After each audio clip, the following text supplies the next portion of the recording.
plaisir de vous accueillir pour ce midi causerie du LAPI. Alors, je veux souhaiter la bienvenue à nos participants qui sont avec nous en salle et à nos participants qui sont avec nous à distance. Pour les participants à distance, je vous invite, si vous souhaitez, à ouvrir votre caméra. On aura la chance, les intervenants, là, de pouvoir vous voir pendant l'événement. Alors, je me présente, Cynthia Duclos. Je suis professeure ici à la Faculté de droit de l'Université Laval et directrice du laboratoire en droit des services financiers. Bon, le LAPI, pour ceux qui sont présents, vous commencez peut-être plus à le connaître, mais donc c'est une entité qui souhaite vraiment travailler au développement et à l'interconnexion entre les activités d'enseignement, de recherche et de diffusion du savoir en droit des services financiers. Aujourd'hui, l'événement qu'on tient, c'est vraiment un événement de diffusion du savoir et c'est même un événement qui est davantage axé sur la vulgarisation. C'est ce qu'on s'est donné comme mission avec les Midi Causeries, tenter de prendre un sujet complexe, et aujourd'hui c'est le cas, et de le rendre un peu plus accessible pour les étudiants, mais aussi pour tous les intervenants là, du milieu. Alors aujourd'hui, notre sujet, les produits dérivés et la Bourse de Montréal. Pourquoi ce terme? C'est un sujet qui est méconnu. Quand moi, j'en parle à mes étudiants en classe, je pense que c'est la même chose pour Patrick, on voit le mystère dans les yeux de nos étudiants par rapport à ce sujet-là. Et si j'avais à parier, je suis certaine qu'ils ne sont pas les seuls à ne pas comprendre pleinement ce que ça comprend, les produits dérivés et comment la Bourse de Montréal est impliquée là, dans ces produits-là. Mais malgré ce mystère-là, c'est un sujet qui est au cœur des services financiers, du droit des services financiers. Il y a plusieurs entreprises et des fonds d'investissement qui utilisent ces produits-là. Il y a des transactions qui sont en constante hausse dans les dernières années. Et on voit également qu'il y a un intérêt, j'ai envie de dire, de plus en plus grand pour les investisseurs individuels pour ce type de produits-là. En plus, au Québec, mais je dirais même plus à Montréal, mais on fait exception aujourd'hui à Québec, c'est quand même les produits dérivés, un élément qui occupe une place importante dans l'industrie des services financiers, notamment avec la Bourse de Montréal. Alors, tout ça mis ensemble, je me suis dit qu'on avait un cocktail parfait pour faire un midi causerie qui allait aborder ce sujet. Ce qu'on va tenter de faire avec vous aujourd'hui, c'est assez simple. On va tenter de définir les concepts clés. C'est quoi un produit dérivé? C'est quoi une bourse? Comment tout ça est relié ensemble? On va parler du cadre juridique, du rôle de l'autorité des marchés financiers. On va tenter d'explorer les risques et les avantages des produits dérivés et on va se tourner vers les enjeux émergents dans ce secteur. Et pour faire ça, je suis très bien accompagnée aujourd'hui. Alors, j'ai le plaisir d'avoir avec moi Maxime Lévesque, qui est avocat à la Direction des affaires juridiques de l'autorité des marchés financiers. J'ai également mon collègue Patrick Mignot, qui est professeur titulaire à la Faculté de droit de l'Université de Sherbrooke. Et la dernière, mais non la moindre, Charlotte Larose, qui est avocate et chef des affaires juridiques à la division réglementaire de la Bourse de Montréal. Alors, c'est important de comprendre que ces intervenants sont avec nous aujourd'hui pour présenter leurs opinions qui sont personnelles et dans le cadre de ce midi-cause-là, leur opinion ne lie pas, bien sûr, leurs organisations. Pour ma part, mais mon rôle, c'est d'animer cet événement et d'être la gardienne du temps. Alors, je tenterai qu'on puisse couvrir l'ensemble de la matière d'ici à la fin du midi-cause. Alors, débutons par la définition de nos éléments clés. On va vouloir comprendre d'abord, c'est quoi un produit dérivé? Bon, on comprend que c'est un instrument financier, mais encore. Alors, pour ça, je vais me tourner vers Patrick pour pouvoir nous en dire un petit peu plus. Merci, Cynthia. Donc, quand on parle d'un produit dérivé, donc on parle d'un contrat financier dont la valeur va dépendre d'un sous-jacent. Donc, j'insiste à mettre le mot contrat parce qu'en tant que tel, il y a une dimension quand même juridique importante. Quand on parle d'un produit dérivé, on parle de finance, on pense finance mathématiques avancées, mais il y a aussi une dimension juridique qui est fondamentale dans n'importe quel produit dérivé. Quand on parle de sous-jacent, ça peut être un ensemble sous-jacent très variable. Donc, on va peut-être en explorer quelques-uns aujourd'hui, mais habituellement, on va parler d'une action, d'une obligation, ça peut être un taux d'intérêt, ça peut être une devise, ou ça peut être différents types de matières premières, de l'or, du pétrole, du blé. Donc, la valeur du titre va dépendre donc, de notre produit dérivé, du sous-jacent qui, lui, va varier de valeur à l'intérieur du temps. Donc, on peut distinguer trois grands types de contrats. Donc, on pourrait en ajouter quelques-uns. Là, mais actuellement, qu'est-ce qu'on retrouve comme produit dérivé? On va avoir d'abord le contrat à terme. Donc, le contrat à terme qui va être un engagement, donc d'acheter, de vendre un produit, un bien, à l'intérieur, à une date déterminée, à un prix déterminé. Et ici, c'est vraiment un engagement ferme. Donc, dans le sens que lorsqu'on on s'engage dans ce type de contrat-là, on doit, à la conclusion, donc à l'arrivée du terme, faire la négociation, donc faire la transaction qui était planifiée. Donc, c'est un outil de gestion de risque, puisque justement, on peut bloquer une valeur jusqu'à un terme défini, donc de prévoir à l'avance. Le swap, en réalité, c'est un peu une succession de contrats à terme. Donc, on va parler d'un contrat d'échange dans lequel il va y avoir des flux qui vont se traverser d'une partie à l'autre. Mais encore toujours dans la même perspective, donc d'avoir des matières, des produits, des biens qui vont être transigés à une date précise et ensuite à un prix déterminé, mais avec plusieurs échéances cette fois-ci. On distingue ces deux produits-là de l'option. L'option, donc là, on ne parle pas d'un engagement ferme, donc on parle plus d'un droit. Donc, un droit qui va donner la possibilité à la personne d'acheter ou vendre un titre. Donc, cela, ça donne une flexibilité supplémentaire dans ce type de produit-là, qui, je reviendrai un petit peu plus tard, peut nous approcher d'une certaine valeur d'assurance. Donc, il nous permet une gestion de risque supplémentaire par sa flexibilité, puisque à l'échéance, on va pouvoir exercer ou non cette option-là.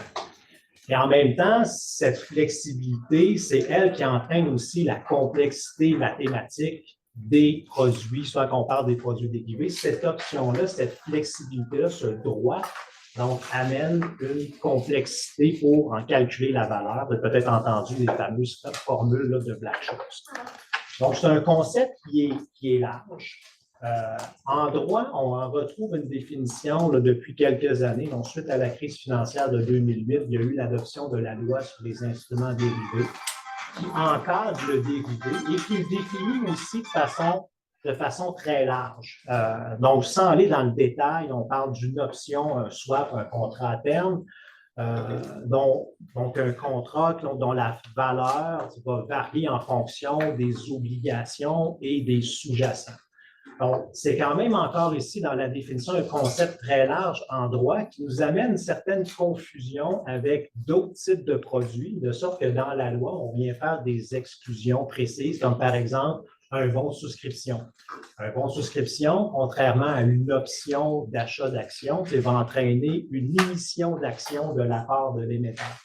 Donc, qui amène aussi une dilution des titres sur le marché, ce qui n'est pas nécessairement la situation de l'option d'achat d'actions. Donc, on peut parler aux contrats d'assurance aussi qui sont encadrés par d'autres types de dispositions. Et il y a la fameuse question, est-ce que l'option ou notre produit dérivé est une valeur mobilière? Dans certains cas, donc, on peut aller voir s'il y a une prédominance valeur mobilière dans un produit dérivé. On va appliquer davantage la loi sur les valeurs mobilières. Donc, pour terminer dans ce segment-là, donc, ce qui est important de préciser, c'est que c'est transigé sur deux grands types de marchés. Donc, il y a le marché hors cote, on parle aussi du marché de gré à gré, ou encore sur les marchés boursiers. Donc, le marché hors cote, donc, est un marché davantage contractuel qui vise à répondre à des besoins particuliers des parties qui sont impliquées au contrat.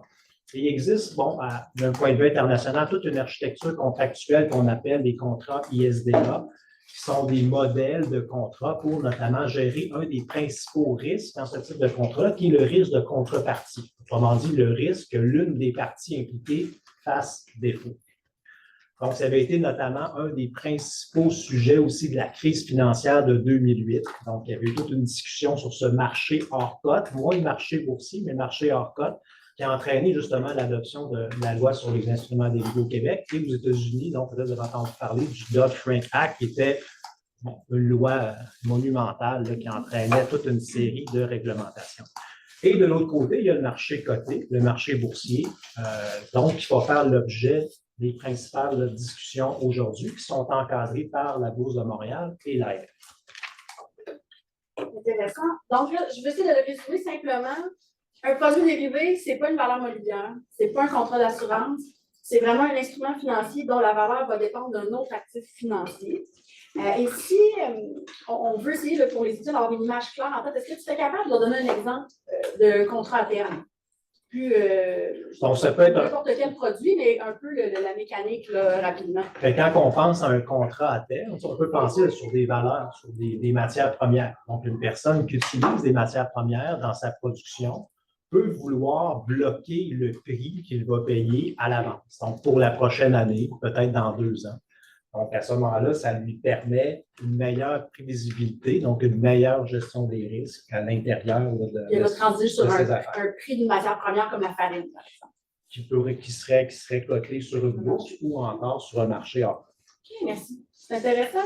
Et là, pour mieux comprendre, on a fait un petit tour rapide des produits, on va y revenir, vous allez voir d'où ça vient ces produits-là, puis un peu ce qui nous amène plus loin à avoir une bourse sur laquelle on peut échanger ces produits-là. Je vais me tourner vers Charlotte. Oui, avec plaisir. Déjà, une bourse, qu'est-ce que c'est une bourse? Donc, une bourse, c'est un marché réglementé. Ça prend donc une autorisation pour opérer une bourse. C'est également une activité qui va être supervisée, surveillée par un régulateur compétent. La Bourse de Montréal, sa particularité, c'est que c'est une bourse spécialisée en produits dérivés. Donc, sur la Bourse de Montréal, sont négociées des options et des contrats à terme. Et une autre particularité de la Bourse de Montréal, c'est que ce sont des produits dérivés sur instruments financiers. Donc, options sur actions, par exemple, ou des contrats à terme sur différents produits de taux, obligations du Canada, etc. Mais à la base, la Bourse de Montréal a une bien plus grande histoire que ça parce que c'est la première bourse canadienne. Elle existe depuis 150 ans. D'ailleurs, sur notre site, vous allez voir, il y a des vidéos, photos d'archives, si ça vous intéresse, c'est très intéressant. Et au départ, c'est une bourse d'actions. Mais déjà dans les années 70-80, elle a commencé à lancer les premières actions sur actions déjà, puis après ça, certains contrats à terme, pour ultimement se spécialiser uniquement à partir de 1999 dans les produits dérivés. Et puis, l'histoire de cette spécialisation-là, elle est particulière au Canada.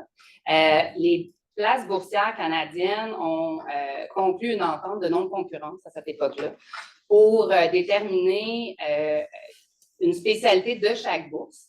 Donc, on avait la bourse de croissance à Vancouver, la bourse de grande capitalisation à Toronto et Montréal avait les produits dérivés et on s'entendait pour ne pas se faire compétition. Cette entente-là devait durer une dizaine d'années. Donc, à l'approche de la fin de l'entente, il y a eu une consolidation du marché. La bourse de Toronto, qui avait déjà acquis la bourse de croissance, a fusionné avec la bourse de Montréal pour créer, à partir de 2008, le groupe TMX. Alors, aujourd'hui, le groupe TMX, c'est la société mère. Et sous ce groupe-là, il y a les plus importantes bourses canadiennes. Il y en a quelques autres, mais c'est vraiment les plus importantes sont là. Et puis, la Bourse de Montréal est devenue donc une filiale à part entière et continue d'offrir des produits dérivés. Et puis, pour comprendre un peu aussi l'origine des produits dérivés, parce que ça, c'est vraiment la Bourse de Montréal, comme je viens de le dire, c'est des dérivés financiers. Mais l'origine des dérivés, comme le disait Patrick, est plutôt, en fait, issue des produits agricoles, d'un besoin de couverture de risque. Alors, on trouve là, des indices de contrats à terme sur les olives, par exemple, déjà dans la Grèce antique. Il y a des contrats à terme qui sont négociés sur le riz depuis le 18e siècle en Asie. Et peut-être que vous avez entendu parler déjà de la crise des tulipes en Hollande au 17e siècle. Alors, ça, c'est une très fun fact story. Donc, au 17e siècle, alors qu'évidemment, il n'existe pas de réglementation, les tulipes deviennent très populaires, tellement qu'on crée des billets qui permettent, qui sont un peu des contrats à terme. Avec un marché à terme qui se développe, on crée des billets qui permettent d'acheter d'avance le bulbe et donc d'être sûr de recevoir la belle tulipe à la fin. Mais là, ces billets-là se mettent à s'échanger entre eux. C'est vraiment ça, un marché de dérivés, c'est que le produit lui-même, qui n'a rien à voir finalement avec le sous-jacent, peut s'échanger. Et là, il y a eu une surenchère, une bulle spéculative. On dit qu'à un certain moment, les prix des billets s'échangeaient au-delà de la valeur des maisons. Et puis, un bon jour, malheureusement, cette bulle a éclaté parce que, selon l'histoire, au café où se rencontraient les gens pour s'échanger ces billets, personne ne s'est présenté parce qu'il y avait une épidémie de peste à l'époque en Europe. Et ça a fait s'écrouler le marché et des billets, évidemment, qui ne valaient plus rien et des tulipes aussi. Alors, ça exprime aussi quand même le besoin de réglementation de ces marchés-là. Aux États-Unis, je suis encore ça, aux États-Unis, il y a évidemment, l'évolution est similaire. Ça a commencé à Chicago. Et puis, très rapidement, là, on a compris le besoin là, de s'organiser, de se réglementer. La première bourse de dérivés, là, c'est le Chicago Board of Trade. On y échangeait du grain. Et déjà, là, dans la fin du 19e siècle, ça a été organisé.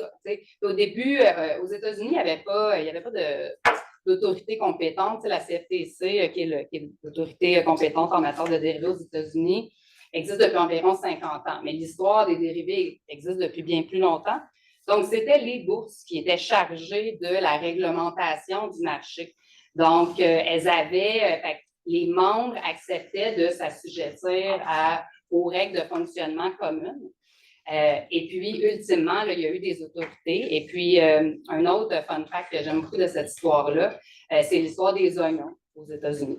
Alors, dans les années 50, aux États-Unis, il y a eu une manipulation du marché à terme sur l'oignon assez significative, qui a fait un peu comme l'histoire des tulipes, qui a fait chuter le marché du sous-jacent d'oignons.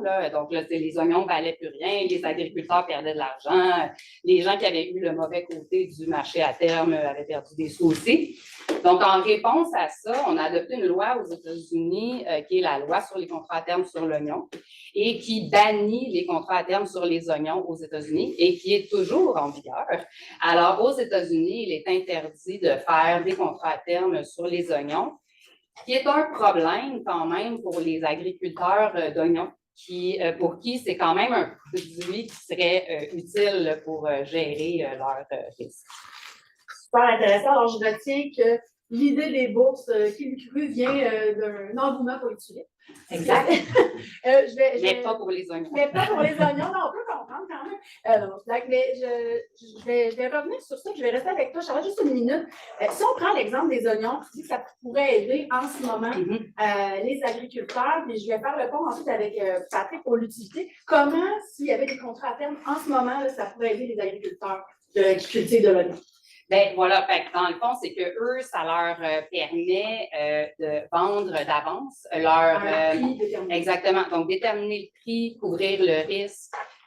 Donc, c'est vraiment ça qui est, c'est vraiment la couverture du risque qui est qui est à la base des produits dérivés. Évidemment, après, quand ça devient spéculatif, parce qu'on peut aussi utiliser les produits dérivés pour faire de la spéculation, le risque pour le marché, il y a des risques pour les parties impliquées, mais le risque pour le marché, c'est les deux exemples que j'ai donnés qui sont évidemment un peu flamboyants, là, mais c'est de venir affecter négativement carrément le sous-jacent. Il y a comme les deux marchés qui coexistent. Okay, super intéressant. Je vais me tourner un peu vers Patrick. On a déjà commencé à parler un peu de l'utilité. Je pense que ça nous intéresse, cet élément de bien comprendre. Moi, on a eu une discussion ensemble avant, puis j'en ai parlé un peu de l'aspect mini-wheat de ce produit-là, puis ça a retenu mon attention. Et je vais vous demander de parler un petit peu plus fort si vous êtes capable, parce qu'on me dit qu'en ligne, on n'entend peut-être pas très bien. Alors, je te cède la parole, Patrick. Excellent. Oui, les mini-wheats, tout le monde connaît les mini-wheats. Le petit côté givré, bon goût, puis tu sais, la nature, la céréale de blé qui est nutritive, tout ça. Donc, effectivement, pour les dérivés, c'est un peu la même chose. Donc, en fait, on se trouve à avoir des besoins différents, des investisseurs qui ont des profils différents. On a parlé tantôt, justement, du côté qui était plus nutritif, donc le volet gestion de risque, couverture du risque, versus le volet spéculation qui semble avoir justement dérivé avec les tulipes. Donc, et c'est souvent dans l'encadrement, ce volet-là de spéculation peut être une des principales préoccupations. Donc, notre produit dérivé, disons qu'on va prendre pour nos exemples une option sur une action, donc peut servir à l'intérieur d'une stratégie de couverture pour venir contrôler, minimiser les risques. Donc, par une combinaison de produits dérivés ou encore par une combinaison d'un produit dérivé avec d'un sous-jacent, on arrive à minimiser les risques, un peu comme on pourrait le faire avec, tantôt, je parlais d'un produit d'assurance. À ce moment-là, l'option se présente un peu comme une assurance, avec une distinction importante. qui est l'intérêt d'assurance. Quand on achète une assurance, on doit motiver un intérêt d'assurance. Donc, par exemple, si j'achète une assurance vie, je dois avoir un intérêt d'assurance pour assurer ma propre vie, par exemple, la vie de mon conjoint, de ma conjointe, la vie d'un partenaire financier. Mais en même temps, on ne peut pas spéculer sur la vie de notre 8e voisin s'il a une mauvaise habitude de vie. Je pourrais prendre une assurance sur sa vie. À l'intérieur des produits dérivés, on n'a pas à motiver cet intérêt d'assurance. Donc, pour rentrer dans le marché dérivé, même si on n'a pas de risque à couvrir, on a quand même accès autant au marché coté qu'au marché hors cote aux produits dérivés. Ce qui fait que le produit dérivé peut devenir aussi un outil de spéculation parce qu'on n'a pas justement à motiver cet intérêt d'assurance. Et c'est souvent dans cette dimension-là spéculative que ça soulève des enjeux de réglementation. Donc, il y a un besoin réel qui vise la couverture de risque, puis un besoin aussi de spéculation. En même temps, on pourrait dire, oui, c'est spéculatif, mais à l'intérieur d'un portefeuille plus global, ça peut devenir un produit qui permet une certaine diversification. Quand on parle justement de l'enjeu spéculatif, donc, je vous ramène à la crise financière de 2008. Donc, il y avait un enjeu particulier sur un produit qui était le dérivé de crédit. Donc, c'était possible d'obtenir sur les marchés un dérivé qui nous permettait de nous protéger contre une débâcle financière, des pertes importantes de certaines entreprises, de grandes entreprises sur le marché. Donc, pour une institution financière qui est créancière d'une telle entreprise, ça peut être un outil intéressant pour se protéger du risque de défaut d'un client. En même temps, on s'est rendu compte rapidement que ce n'étaient pas les institutions financières qui étaient à risque par rapport à ces créanciers-là, plutôt des gens qui venaient plutôt parier sur la débâcle financière de toute une série d'entreprises. Donc, ce qui faisait que, justement, on s'est retrouvé dans un marché qui, on se posait la question, à quoi sert le produit dérivé si, ultimement, sa visée est essentiellement spéculative. Je veux juste terminer sur un point à l'intérieur de ça, c'est que dans tous les cas, il y a toujours un gagnant et un perdant. Donc, on parle d'un jeu qui est à somme nulle. En mathématiques, on appelle ça le martingale, qui est la base même du produit dérivé. De sorte que, dès le moment qu'une personne gagne, il y a une autre personne aussi qui perd. Donc, quand on arrive dans des situations de débâcle financière, on se dit, là, il y a des gens qui se retrouvent en difficulté, il y a des gens aussi qui se sont enrichis, c'est sous réserve du risque fondamental que j'ai mentionné tout à l'heure, qui est le risque de contrepartie. Donc, que lorsqu'on vient le moment du paiement, la personne soit en défaut de faire le paiement. C'est intéressant. Puis je vais essayer de faire le pont avant qu'on regarde plus en détail le fonctionnement et l'encadrement. Si je reprends l'idée d'un contrat à terme avec un produit, là, ça peut prendre le pétrole au fin de discussion. Là, dans le fond, le gagnant et le perdant, c'est que celui qui dit, moi, je vais acheter le pétrole dans 3 mois à 90 $ le baril. Et si dans 3 mois, il est à 70 $ le baril, lui, il va se retrouver dans une situation où il va payer trop cher pour son pétrole, mais celui qui a accepté de lui vendre à ce prix-là va être le gagnant. Dans ce cas-là, il va avoir un plus 20, il va avoir un moins 20 de l'autre côté. Je ne sais pas si c'est plus clair, là, mais c'est l'idée de comprendre qu'il y a vraiment il y a une position des deux, à moins de rare cas où c'est vraiment kiff-kiff. Si la personne n'est pas capable de payer, à ce moment-là, on se retrouve. Mais en même temps, pour enchérir là-dessus, ça peut être, puis c'est pour ça que l'aspect spéculatif, c'est plus problématique, mais la personne qui va se retrouver, par exemple, le prix a baissé, fait qu'elle aurait pu le vendre plus cher, mais en même temps, elle l'a vendu, puis elle a la certitude de l'avoir vendu. Fait que pour des producteurs de matières premières, c'est sûr que c'est encore mieux s'ils vendent le plus cher possible, mais la certitude de savoir que tu vas vendre pour démontrer à tes créanciers que c'est déjà acheté, ça reste, ça peut rester, c'est pas nécessairement perdant dans ce sens-là. Si on revient aux producteurs d'oignons, eux, s'il y avait un contrat qui dit je le vends à 2 $ la livre, ben même si sur le marché, ils se vendent à 3, eux sont sûrs de le vendre à quelqu'un à 2 $. Ça peut être ça leur intérêt aussi. Intéressant. Puis, on va essayer de comprendre un peu mieux comment tout ça s'imbrique ensemble, comment c'est encadré. Je vais me tourner vers Maxime pour qu'il me parle un peu plus de la jonction entre les produits, le mécanisme d'échange puis le rôle de l'AMF. Parfait.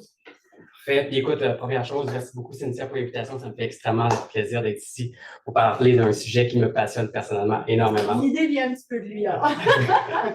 Donc, essentiellement, comme Cynthia disait, le premier acteur là-dedans, l'AMF, donc mon employeur, essentiellement l'Autorité des marchés financiers. C'est l'organisme qui a été mandaté par le gouvernement du Québec pour encadrer tout le secteur financier québécois et aussi veiller à la protection des consommateurs. Donc, c'est deux volets vraiment importants de sa mission. Puis le secteur financier, ben, c'est quoi? C'est notamment le secteur boursier, soit de valeurs mobilières ou de produits dérivés, mais aussi tout le secteur des assurances, des institutions de dépôt, et j'en passe énormément. On n'en aurait pas assez, je pense, pour le temps qui m'est imparti. Donc, plus précisément, quant à l'encadrement des activités vraiment de bourse, qu'est-ce que fait l'autorité à cet égard-là? Ben, c'est la surintendance des marchés de valeurs et de la distribution principalement qui sont chez nous responsables de ça à l'AMF. Et ce qu'elle va réaliser comme activité, c'est vraiment des activités de surveillance continue. Donc, recevoir différents rapports de la Bourse de Montréal, s'assurer que les rapports sont conformes, poser les questions nécessaires, s'assurer que l'intérêt public est toujours au centre de tout ça.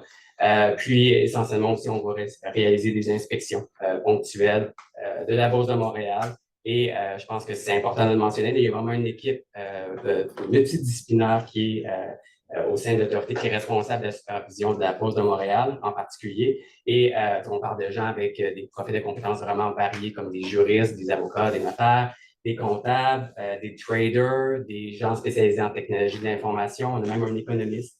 Donc, tous ces gens-là, en fait, sont nécessaires. Je pense que toutes ces expertises-là sont nécessaires pour vraiment faire un encadrement comme il se doit. Tantôt, Charlotte, tu parlais d'expertise pour superviser vos activités. Donc, vous avez beaucoup d'expertise, puis il faut être là aussi pour répondre présent, pour avoir cette expertise-là aussi à l'interne. Et donc, à mon avis, ben, on est bien outillé. Et donc, ensuite de ça, au niveau des autres acteurs que l'autorité ou que l'AMF, si on veut, je pense que ce qui est intéressant, c'est de présenter une transaction boursière, puis la comparer à une transaction peut-être immobilière. C'est quelque chose qui est peut-être plus connu dans notre secteur, là. Donc, une transaction immobilière, il y a beaucoup d'acteurs qui se ressemblent, puis il y a même des activités qui sont assez similaires, et ça va nous permettre de faire des parallèles intéressants. Donc, si on commence avec une activité, une transaction boursière comme immobilière, là, vous avez besoin d'un acheteur et d'un vendeur, forcément. Ces acheteurs-là ou ce vendeur-là, ben, vont manifester leur intérêt auprès de leur courtier de faire une transaction éventuelle. Le courtier, ben là, c'est là qu'il y a des nuances. Le courtier, en valeur mobilière ou plutôt en droit boursier, il y a une obligation de passer par un courtier. Vous n'avez pas le choix de passer par un courtier. Il n'y a pas du proprio. Là, exactement. Donc, en produits dérivés ou en valeur mobilière. Exactement, ça n'existe pas. Vous avez l'obligation, puis ça me permet de faire un rappel, les gens qui sont intéressés à aller voir si la personne avec qui ils font affaire est inscrite, dûment inscrite. On a un registre qui est disponible sur notre site Internet, donc les gens peuvent aller consulter ça et s'assurer, la personne avec qui je fais affaire, est-ce qu'elle est dûment inscrite et dans la bonne catégorie? Est-ce qu'elle peut m'offrir ce qu'elle m'offre? Donc, ça, c'est le premier volet, donc obligation d'inscription, mais aussi, donc, au moment de l'inscription, puis au moment, en fait, du maintien de l'inscription, autant pour le courtier, la firme, que le bipède, la personne avec qui vous allez parler au téléphone, il y a des obligations de compétences, de probité et de solvabilité vraiment importantes. Donc, c'est un domaine qui est très réglementé en matière de valeur mobilière ou de produits dérivés. Donc, moi, je veux dire qu'ils sont réglementés comme des professionnels. Voilà. Des avocats, des comptables, notaires. Exact. Ça ressemble vraiment à un autre professionnel au final. Donc, une fois que ces indications-là d'intérêt ont été envoyées par les acheteurs-vendeurs à leur courtier, le courtier, ce qu'il va faire, c'est qu'il va inscrire essentiellement cette intention-là sur un marché boursier. En matière de produits dérivés, on va faire affaire avec la Bourse de Montréal notamment. Et la Bourse de Montréal, qu'est-ce que c'est essentiellement? Puis si on n'a pas d'équivalent en immobilier, puis c'est là que ça devient intéressant. Le marché boursier, essentiellement, c'est une place où des nombreux acheteurs et de nombreux vendeurs se rencontrent. C'est essentiellement ça. Puis où les transactions sont éventuellement appariées une avec l'autre. Donc, vous avez un acheteur qui va acheter tel produit, vous avez un vendeur qui veut vendre tel produit. Les ordres concernent le même sous-jacent ou le même bien.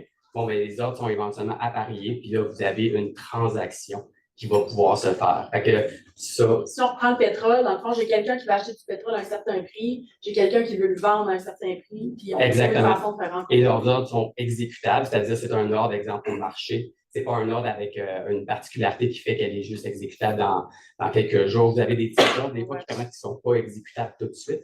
On n'est pas là, on ne va pas rentrer dans ça, mais essentiellement, donc, vous avez un ordre et éventuellement, ça va faire une transaction boursière. Et donc, une fois que la transaction elle est jumelée, si on veut, là, ça nous fait rentrer, Patrick, tu l'as mentionné, là, avec le risque de contrepartie, ça fait intervenir le dernier acteur qui est la chambre de compensation. Et ça, c'est important, c'est très important. Et l'équivalent en matière immobilière, c'est le notaire. Essentiellement, la chambre de compensation, ça se trouve à être le notaire d'une transaction boursière. Il va devenir l'acheteur du vendeur et le vendeur de l'acheteur. Il va s'intercéder dans la transaction de façon à ce que s'il y a un risque de contrepartie, comme tu le mentionnais, Patrick, ben, si jamais un acheteur ne peut plus faire la transaction va quand même aller de l'avant parce que la chambre va prendre la place de la partie qui fait défaut. Et ça, c'est ce qui permet de mitiger justement ce risque de contrepartie-là. Et donc, c'est un élément extrêmement important. Et contrairement à la branche immobilière, ben, tout ça, toute cette transaction-là se fait on appelle ça T+1. Donc, le jour de la transaction plus un jour. Donc, c'est extrêmement rapide comparativement au marché immobilier qui peut prendre un peu plus de temps quand même. Donc, voilà, ça, c'est, je dirais, les principaux acteurs dans une transaction boursière. Puis après ça, s'il me reste encore un peu de temps, ben, on est juriste, je pense, dans la salle, donc c'est intéressant, je pense, de parler des sources de droit en matière vraiment de l'encadrement des marchés financiers. Donc, vous êtes des juristes, ce que vous avez appris demeure valide. La loi, c'est notre première source, évidemment, de droit dans la matière. On va avoir essentiellement trois lois principalement, une vingtaine de règlements. Puis après ça, on est accompagné par les instructions générales. L'instruction générale en valeur mobilière ou en produits dérivés, c'est l'équivalent du bulletin d'interprétation en matière fiscale. Donc, c'est un document non normatif, mais qui indique c'est quoi la position de l'AMF vis-à-vis un sujet donné, sans pour autant en rendre une obligation. Les ententes. Exactement. Exactement. Et un élément aussi important de l'encadrement ou du corpus normatif, ben, c'est les règles de la Bourse de Montréal, parce que je pense que vous l'avez deviné, vous l'avez compris dans nos interventions, mais la Bourse de Montréal, non seulement elle a une vocation commerciale, mais elle a aussi un chapeau de réglementation de son propre marché. Donc, c'est une particularité vraiment intéressante. C'est pas quelque chose qu'on retrouve, en fait, dans le reste du Canada. La plupart, en fait, toutes ou presque les autres bourses canadiennes ont imparti leur position de réglementation à un organisme d'autoréglementation. La Bourse de Montréal le fait encore, c'est Charlotte qui s'en occupe notamment. Donc, la Bourse de Montréal a un manuel de règles extrêmement complet. On parle de 360 pages de règles. Ils vont toucher tant à l'aspect plus commercial des activités, donc les heures d'ouverture, ce genre de choses-là, mais aussi vraiment les règles vraiment plus d'intégrité de marché et par exemple l'interdiction concernant la manipulation, les règles qui s'appliquent si jamais la bourse décide d'aller mettre en application ses propres règles. Merci Maxime, ça fait le pont parfaitement avec Charlotte qui va nous parler des fonctions, justement, ces doubles fonctions-là de la Bourse de Montréal qui, moi, me fascinent. Alors, on t'écoute. C'est tout à fait fascinant, c'est une tout à fait raison.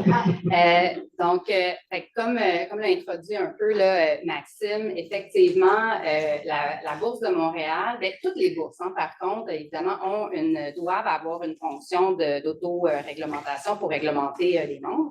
Il y a différentes structures, ça peut être à l'extérieur, ça peut être à l'intérieur. Aux États-Unis, il y en a aussi que la fonction réglementaire est à l'interne. C'est très varié. Et c'est aussi lié évidemment avec l'histoire de la bourse parce qu'à l'origine, ces bourses-là, on en a parlé un peu, c'était vraiment plutôt des courtiers, des commerçants, des gens qui se mettaient ensemble, qui se réunissaient pour mutualiser leurs risques. Donc, c'était des mutuelles qui n'étaient pas nécessairement avec une vocation à profit. C'est pour ça aussi que les premiers produits dérivés étaient vraiment plus axés sur la couverture de risque parce que c'était des produits qu'on se créait entre nous pour nos besoins. Au fil du temps, puis à la Bourse de Montréal, c'est à partir de 2000. 2000, c'est une grosse année pour la Bourse de Montréal. Elle a fermé son parquet, est devenue complètement électronique. C'est la première bourse canadienne à faire ça. Et puis, elle s'est aussi démutualisée et incorporée. Donc, elle est devenue une société par action, comme vous savez, avec évidemment une vocation à profit commercial. Et dès lors, là, la fonction réglementaire devenait un peu plus compliquée à exercer parce qu'il pouvait avoir un conflit d'intérêts entre les intérêts commerciaux de la société et puis ses fonctions d'OAR, donc d'organisme d'autoréglementation. Alors, pour gérer ça, la division pour qui je travaille a été créée, donc on va avoir 25 ans cette année. Et la division, donc, fait partie entière de la Bourse de Montréal, mais opère de façon complètement séparée et indépendante pour pouvoir exercer les fonctions de réglementation de la Bourse. Donc, ces fonctions-là sont variées. Il y a une surveillance de marché qui est effectuée. On a, nous aussi, fait que, nous, on est inspectés par l'autorité, mais on inspecte nos participants. Parce que la structure des bourses est quand même demeurée la même. Les anciens membres, quand on s'est démutualisé, bon, plusieurs de ces personnes-là sont devenues actionnaires et ont des belles retraites aujourd'hui. Et puis, mais les participants, le concept d'avoir un participant qui doit être admis est resté. Fait que c'est pas, fait que même si on achète, même si c'est plusieurs personnes et même les investisseurs individuels peuvent acheter des produits de la bourse, pour être un négociateur sur la bourse, il faut être un participant. Donc, il faut qu'il soit admis, respecter plusieurs critères. Juste un petit pont, là, je vais pas me tromper, corrigez-moi si je me trompe, mais ces participants-là, en général, c'est ceux qui vont être mes courtiers, qui vont être l'entrepreneur. Donc, c'est un peu, ça porte différents noms à cause des règles, mais c'est un peu la même personne. Absolument. Puis au Canada, les courtiers canadiens doivent aussi être inscrits auprès là, de l'OIR compétent. Il y a des participants américains aussi, c'est à peu près moitié-moitié. Puis il y a quelques participants au UK. Voilà, j'essaie de le mot français. Mais, oui, merci. Donc, voilà. Fait que nous, à la division, on les supervise. Donc, il y a une surveillance des marchés, il y a des inspections. Si jamais on pense qu'il y a peut-être une violation des lois, il y a un service des enquêtes. Donc, il y a une enquête qui va être menée. Et finalement, il y a le service de la mise en application. Donc, on peut décider de déposer une plainte contre certains participants. Et qu'est-ce qui est intéressant quand même là-dedans, c'est que les participants, en devenant participants, contractuellement, acceptent de s'assujettir à nos règles de fonctionnement. Alors, ces règles de fonctionnement-là suivent un peu les mêmes principes que tous les règlements. Donc, ils sont publiés, il y a des sollicitations de commentaires, il y a tout un processus d'autocertification avec l'autorité. Et les participants sont obligés de s'y assujettir et donc peuvent recevoir des amendes s'ils violent nos règles, par exemple. Donc, puis le volet commercial de la bourse, font plusieurs choses évidemment, mais entre autres, développent les nouveaux produits. Alors, puis là, vu que c'est commercial, l'objectif, c'est d'avoir un produit qui va être négocié, qui va générer des frais de négociation, qui va répondre à la demande des participants. Donc, il y a une étude de marché qui va être faite par le volet commercial de la bourse et le produit va ultimement être lancé. La division de la réglementation va être impliquée dans ce processus-là de lancement de produit. Alors, nous, on va s'assurer que les caractéristiques du produit permettent de mitiger le risque de manipulation essentiellement.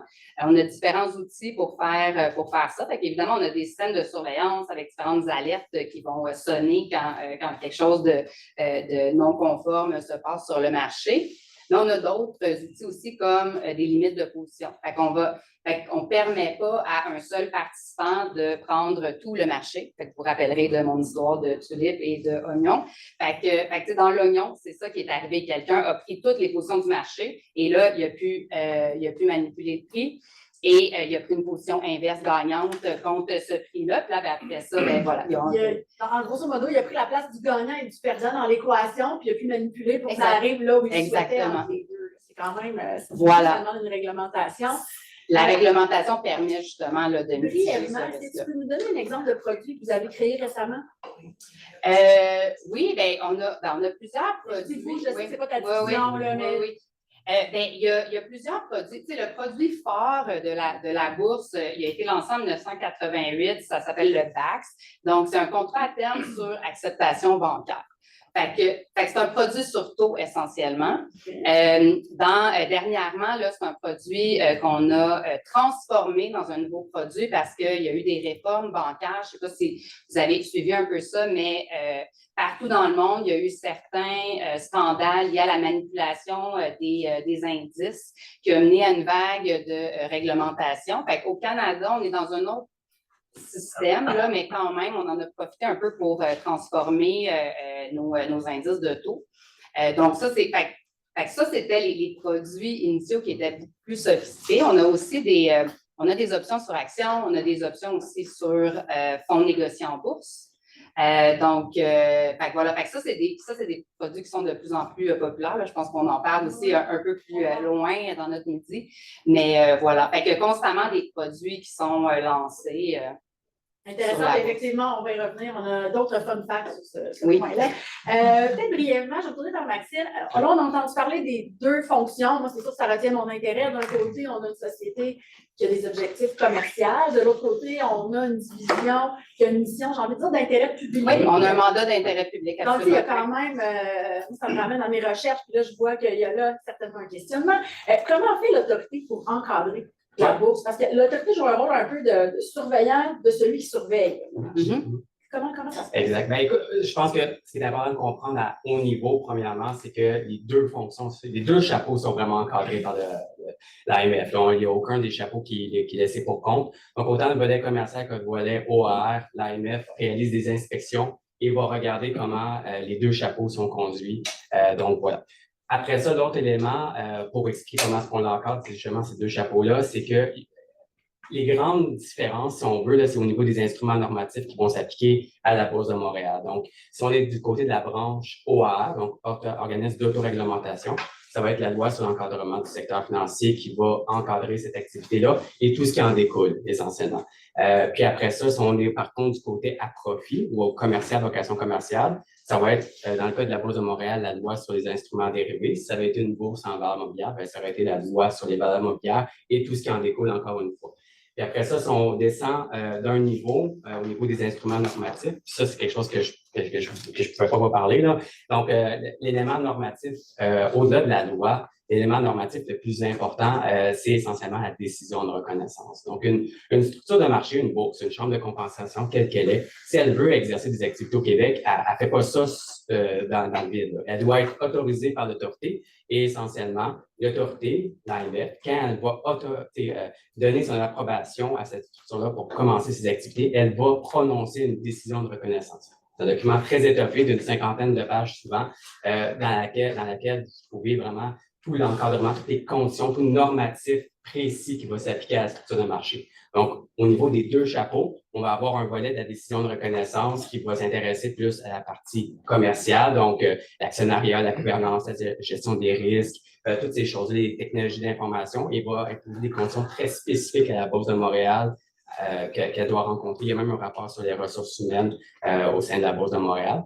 Si on est du côté plutôt branche OAR, organisme d'autoréglementation, ben là, on va être dans des conditions qui vont être plus justement d'intérêt public. Donc, les mesures de cloisonnement auxquelles Charlotte faisait référence entre elle ou son équipe et les activités plus à vocation commerciale, imposer ce genre de conditions-là.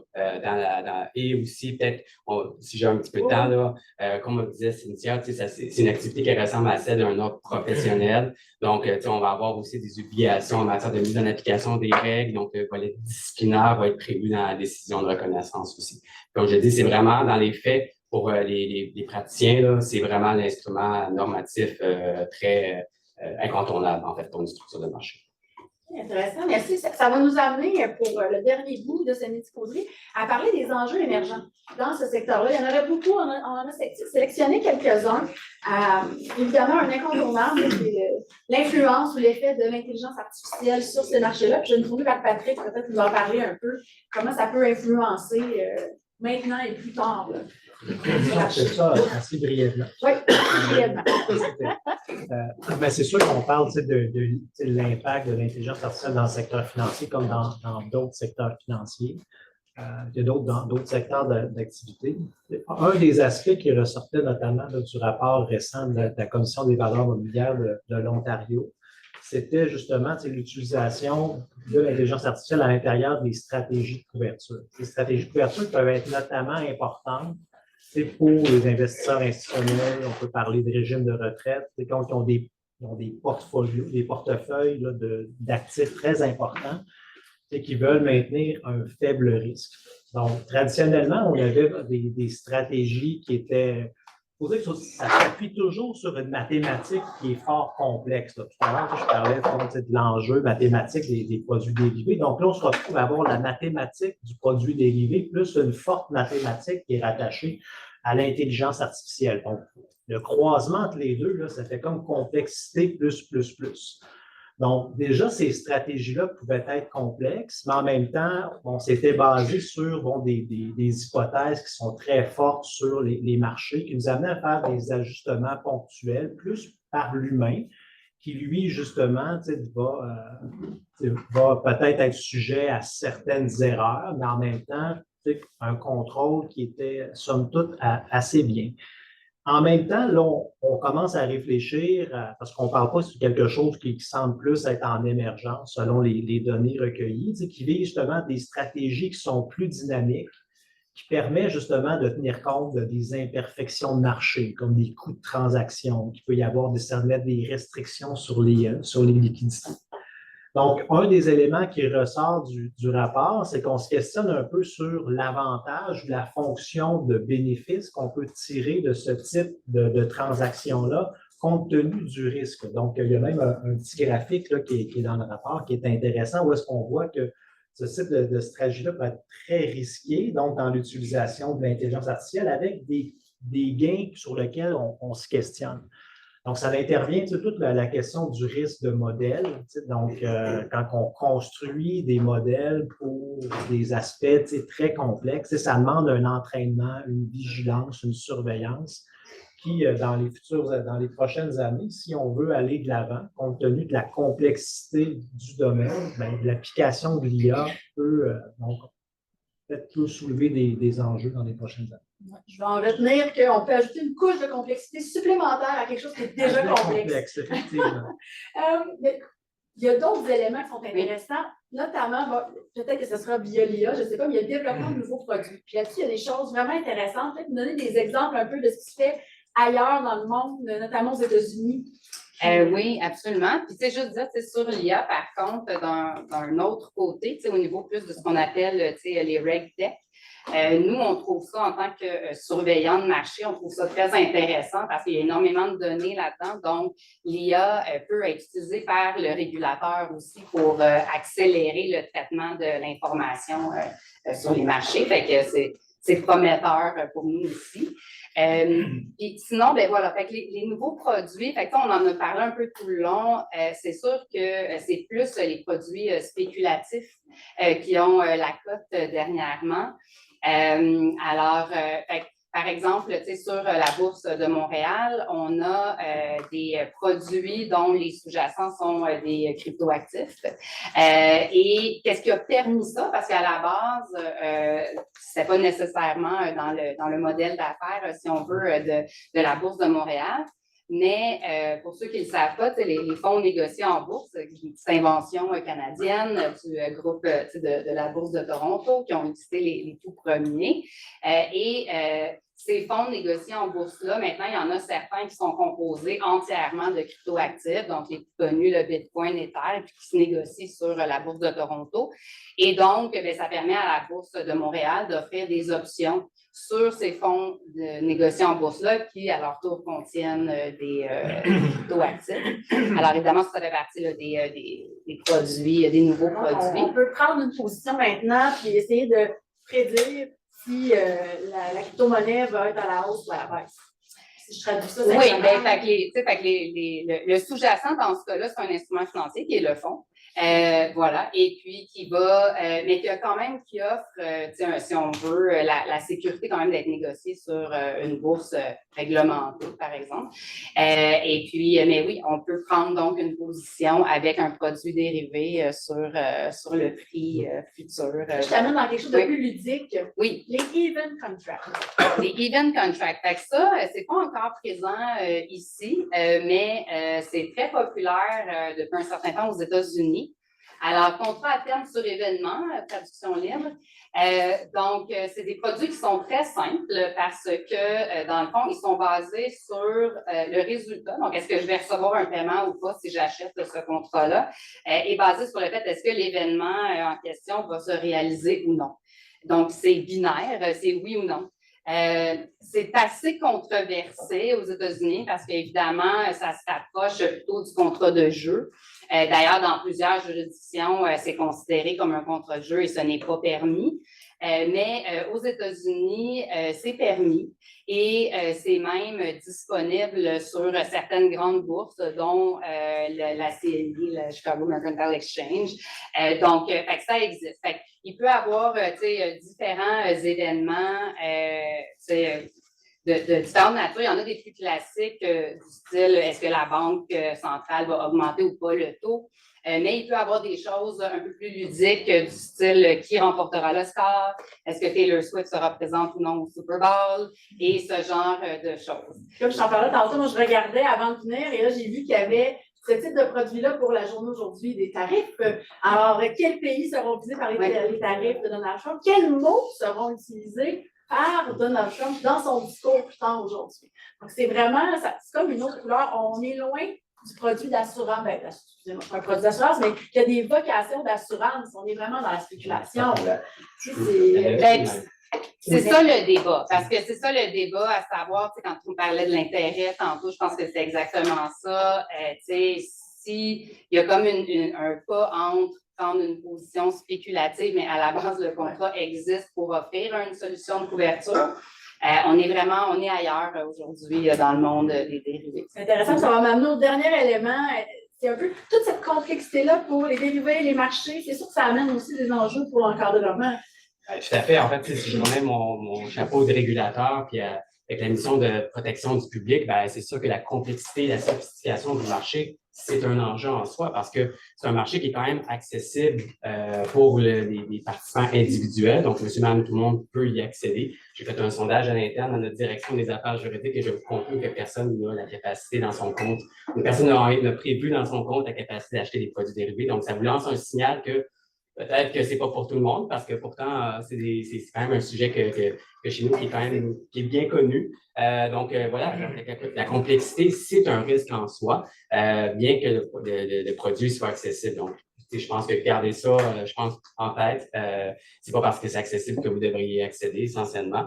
Puis après ça, ce qu'on a mentionné au niveau essentiellement des event contracts, ça me permet de faire un super beau segue sur essentiellement au Québec. On a interdit certains dérivés et celui qu'on interdit, c'est l'option binaire. Et une des raisons, en fait, c'est parce que ça s'apparente à un contrat plus de jeu, à une auto, et parce qu'au final, si quelqu'un décidait de prendre des positions systématiquement là-dessus, il serait à peu près tout en pratique toujours perdant sur le long terme.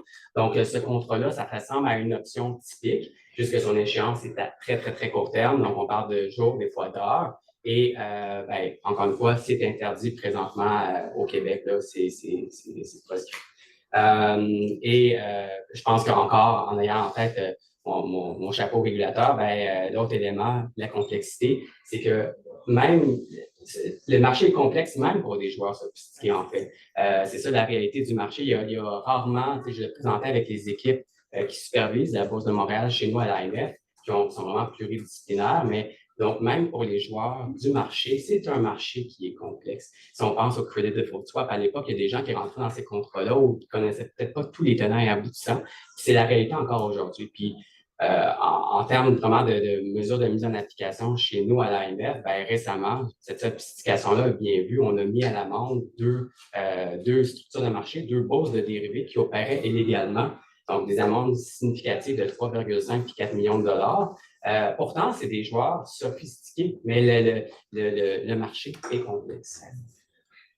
Oui, juste ajouter un petit point là-dessus. Dans une autre vie, j'ai fait des mathématiques actuarielles. À un moment donné, on travaillait justement à dériver la formule de Black-Scholes. Donc, souvent, Black-Scholes, on voit ça donc en dernière année du bac en finance ou encore au MBA. Éventuellement, on place les chiffres à l'intérieur de la formule, ça nous donne la réponse. Il faut savoir que pour dériver une formule de Black-Scholes comme celle-là, il faut être capable de maîtriser le LEND-DITO. Le LEND-DITO, c'est un LEND que justement juste les mathématiciens de l'ingénierie vont maîtriser. Et ultimement, on peut faire une dérivation pour arriver à la réponse finale qui va prendre à peu près 20 pages. Donc, à moins que quelqu'un ait pratiquement l'équivalent d'une maîtrise en mathématiques ou un doctorat en mathématiques, moi, je ne parle pas des gens qui sont dans le secteur financier. Actuellement, on est incapable de faire ce calcul-là pour une option simple sur action. Donc, on ne parle pas d'un dérivé extrêmement complexe, comme un dérivé climatique, des choses comme ça. De sorte qu'on travaille beaucoup avec des simulations parce que justement, c'est très difficile d'un point de vue mathématique pour dériver ça. Et bon, tu sais, mon prof qui m'avait enseigné à l'époque, qui est Michel Jacques, qui est toujours ici, m'avait dit, si tu as compris quelque chose, c'est ce que tu dis que tu as compris que c'était complexe. Je pense que tu as compris la principale chose qu'il fallait retenir sur les produits dérivés. C'était justement de dire, si tu sors d'ici, tu as compris à quel point que c'était d'une mathématique sophistiquée. Donc, c'est vraiment fondamental pour la. Et je vais rebondir sur ça pour le mot de la fin avant de prendre vos questions. Moi, je me disais, cette complexité-là, tout ce qu'on retient ensemble aujourd'hui, c'est qu'il y a encore beaucoup à faire pour vulgariser. Il n'y a pas beaucoup d'écrits sur la question. On en parle depuis qu'on a le projet de faire ce midi-causerie-là. Alors moi, je fais appel à mes étudiants, je vais dans la salle, c'est des beaux sujets de recherche dirigés. C'est pas parce que c'est compliqué qu'on ne peut pas trouver un angle dans lequel on peut aller approfondir. C'est un beau sujet pour un essai. Maîtrise, qui c'est un doctorat. Je lance ça, je sais que la bourse est très à l'écoute de ce type de projet-là. Et si jamais vous avez envie de tester cette complexité-là, on va mettre un lien disponible dans l'outil conversation. Pour ceux qui sont avec nous, vous l'aurez dans le courriel de remerciement. Vous pourrez aller faire une tentative de trading, donc d'échange avec des produits dérivés pour voir un peu et comprendre peut-être toute la complexité, l'ampleur de ce qu'on a réussi à faire. Sur le temps de parler avec vous aujourd'hui. Alors, on a quelques minutes pour vos questions, si jamais il y en a en personne ou encore là, en ligne. Oui. Mettons, si jamais j'achète un produit dérivé qui est aux US, mais que je l'achète grâce à mon compte BMO, etc. Je ne sais même plus comment ça s'appelle. Mais si je l'achète là, qui me protège si jamais le fonds est mal géré? Est-ce que c'est l'AMF ou pas du tout? Juste pour les gens en ligne, de que vous compreniez la question, là, si je vais le traduire en mes mots, si moi, comme investisseur au Québec, j'ai un compte BMO qui me permet de faire du trading aux États-Unis et que via ça, je vais acheter des produits dérivés aux États-Unis qui ne seraient pas permis nécessairement au Québec. C'est permis au Québec. Naturel. UNG. Alors, qui protège si j'ai un problème avec ce produit-là? Quel problème? Ça dépend du problème. Si jamais le fonds est mal géré. Si on avait parlé de faillite, on aurait pu, faillite d'un courtier, on a le Fonds canadien de protection des investisseurs. Là. Nous, on parle d'une transaction qui est faite à l'extérieur du Canada, il faudrait voir. Mais là, c'est un problème par rapport. On peut se parler. Il n'y aurait pas nécessairement une protection d'emblée. Je pense que c'est ça qu'il faut retenir. Merci. Bonjour, merci pour votre présentation. Moi, j'aurais deux questions rapides. Donc, sur la complexité des dérivés, vous semblez le présenter comme ça et on est quasiment tous d'accord que c'est très complexe comme sujet. Alors, pourquoi en fait c'est permis que des investisseurs individuels puissent aller sur un marché aussi complexe? Ça serait ma première question. Et ma deuxième question. On va débuter avec votre première question parce que j'ai la même question en ligne. Alors, je sens que ça retient l'attention. Pourquoi, si c'est si complexe, on le permet aux investisseurs individuels d'aller vers ce marché-là? Ce n'est pas une question juste pour le régulateur, mais généralement, est-ce que ça a une utilité pour monsieur, madame, tout le monde dans son portefeuille pour prévoir, par exemple, sa retraite? Ben, moi, je peux peut-être me lancer, parce qu'en plus, on avait eu, je pense, la discussion. En fait, c'est que c'est un peu un choix d'encadrement réglementaire qu'on a fait, nous, ici. Là. Donc, contrairement, par exemple, aux médicaments qui doivent être approuvés après avoir été testés avant d'être mis en marché, le choix global en matière de finances, c'est de dire l'investisseur, on doit donner l'information à l'investisseur, mais l'investisseur est capable de prendre une décision d'investissement. Donc, on ne valide pas les produits. On ne vient pas dire c'est un bon, c'est un mauvais produit. Ça dépend de l'investisseur. Ça peut être bon pour quelqu'un, mais ça appartient vraiment à l'investisseur avec toute l'information qui est disponible, qui peut être tout flou, c'est sûr. Les conseils d'un courtier, évidemment. Mais c'est pour ça que les produits eux-mêmes ne vont pas être qualifiés de bons ou de mauvais. Et même pendant la crise financière, on en a parlé un petit peu, les papiers commerciaux, le produit lui-même, il n'y avait aucun défaut avec le produit lui-même. Toute la crise a été un peu déclenchée parce qu'à un moment donné, les gens se sont rendus compte qu'ils ne comprenaient pas parfaitement bien les produits. Ça a créé une crise de confiance, là, tout s'est effondré. Mais le produit lui-même, il n'y avait comme rien fait de mal. C'est un peu l'approche réglementaire dans les produits.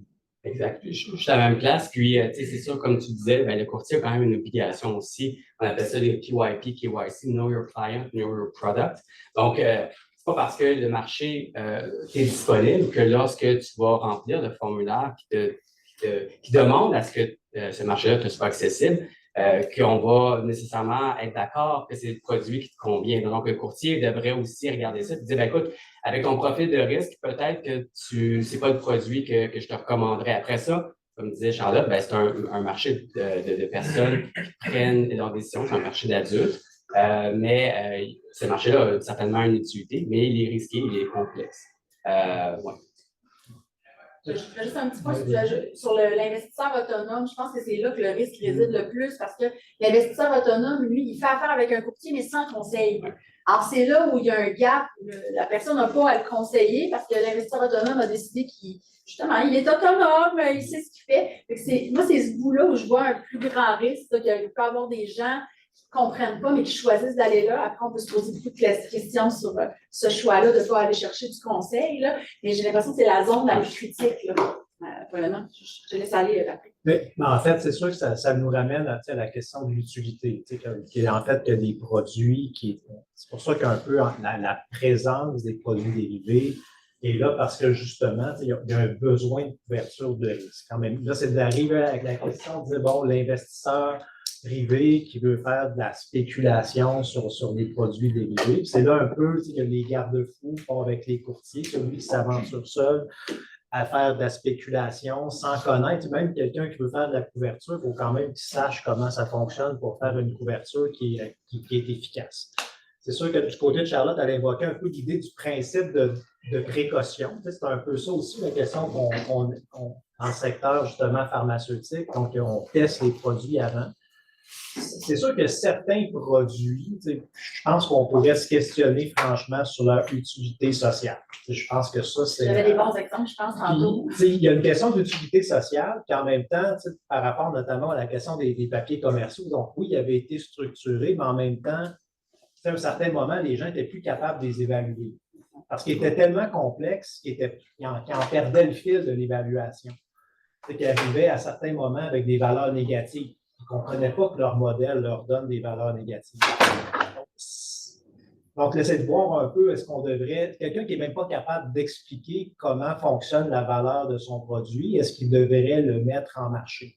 Et je pense quand même que ça soulève surtout un enjeu, même sur les investisseurs sophistiqués, institutionnels, qui peuvent être impliqués à l'intérieur de ce type de marché-là, que peut-être certains produits ont plus ou moins leur place sur le marché, parce que quand on parle d'investisseurs institutionnels, c'est nos caisses de retraite, c'est notre épargne qui peut être touchée de façon collective. Merci beaucoup. On va mettre fin, on pourra peut-être répondre aux autres questions là, après là, en personne. Donc, je veux remercier très sincèrement nos intervenants qui se sont vraiment engagés dans ce mini-causerie-là, qui, on va se le dire, n'était pas simple. Alors, j'espère qu'on a bien relevé le défi. Je vous remercie énormément. Merci aux participants en salle, merci aux participants en ligne d'être toujours aussi présents aux événements du laboratoire. Je remercie toute l'équipe des événements qui rend ces midis-là en façon hybride là, aussi simple et facile. Donc, merci à leur dévouement aussi dans l'organisation. Et je vous dis de rester à l'affût de nos événements. Là. Vous pouvez toujours nous suivre sur nos médias sociaux ou encore vous abonner sur notre liste de distribution là, sur le site internet du laboratoire. Alors, merci beaucoup. Bonne fin de journée.